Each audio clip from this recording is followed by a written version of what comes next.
Nofel yw Dod yn yr Afon. Mae wedi cael ei seilio yn Ngorllewin Cymru, mae'n ardal eitha gwledig. Mae wedi cael ei seilio ar fferm.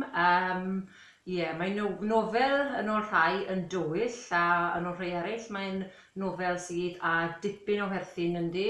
Mae'n nofel eitha mentrus, hon yw nofel gyntaf i, so fi'n gobeithio fydd hi'n nofel fydd yn cydio yn y dychymyg.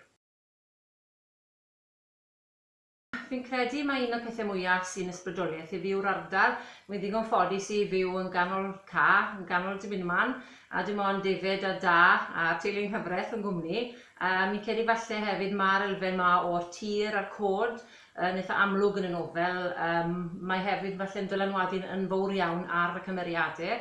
Mae rhain barnu bod y nofel yn eitha cignoeth ac yn eitha di ar y degau, ond falle fel yna mae Cefn Gwlad ar ei weitha.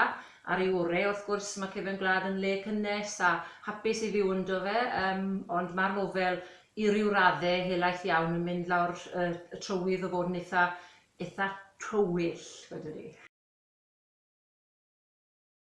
Fi'n credu bod yn iach. Yn hunan, wi'n mwynhau darllen lot o nofelau Ron Rash, Daniel Woodrell a'r Ffeit Na o nofelau. Maen nhw'n nofelau sydd wedi cael ei seilio mewn ardalodd Cefn Gwlad eto, ardalodd dipyn mwy o faint na Ceredigion neu Gogledd Sir Gâr. I fi, wi wrth y modd yn darllen pethau sydd mewn tafodiaeth. Mae hon yn nofel tafodieithol iawn. Mae hefyd yn rhywbeth sydd yn eitha agos at yng nghalon ni.